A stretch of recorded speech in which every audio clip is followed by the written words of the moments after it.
राधे कृष्ण दोस्तों।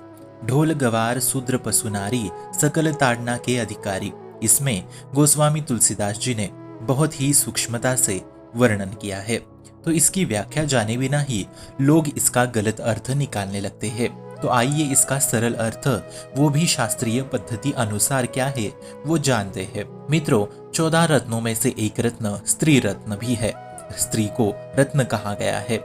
सीय चढ़ाई चढ़े रघुराई, अर्थात भगवान राम वनवास काल में माता सीता को अपने आगे रखते थे और वो स्वयं उनकी रक्षा हेतु उनके पीछे रहते थे।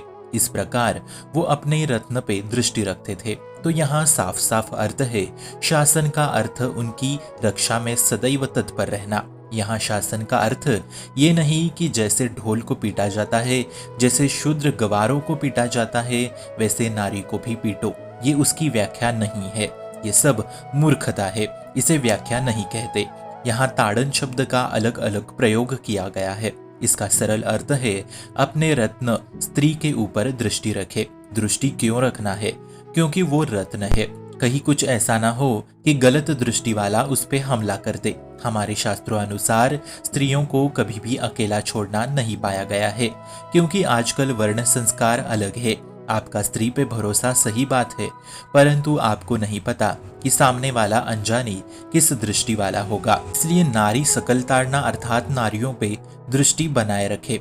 रक्षा के भाव की दृष्टि, गलत दृष्टि नहीं। बच्ची है तो माता पिता के शासन में, युवा हुई तो भाई के शासन में, सुहागन हुई तो पति के शासन में स्त्रियों को रहना चाहिए, और माता हुई तो पुत्रों के शासन में, एक सानिध्य के वास में उन्हें रहना चाहिए। यदि इस सानिध्य में वो रहती है तो उसका अहित और अमंगल कभी नहीं होगा। यदि कोई स्त्री को अकेला छोड़ गया और कोई दुष्ट भाव वाले पुरुष की उस पे दृष्टि पड़ गई, तो आज जो घटनाएं सुनने को मिलती है वो आप भी जानते हैं। पर यदि हमारी उस पे दृष्टि हो तो ऐसा हो ही नहीं सकता। यहाँ स्त्री ताड़न का केवल एक ही सूत्र है कि आप उन पे दृष्टि बनाए रखें कि कहीं वो अपवित्र न हो जाए, जिससे वो मानसिक रूप से बिखर न जाए।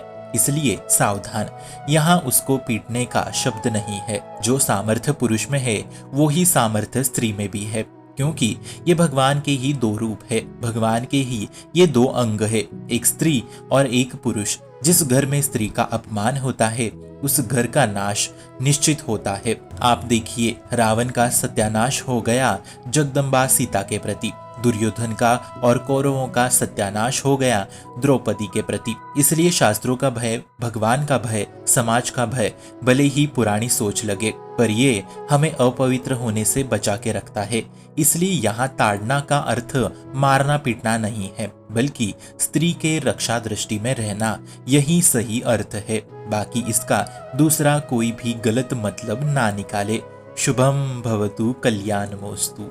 भक्ति का प्रसार करने हेतु इस चैनल को अपने मित्र और परिवार संग शेयर जरूर करें, और भक्ति दृढ़ करने हेतु इस चैनल को सब्सक्राइब करना ना भूले। राधे राधे।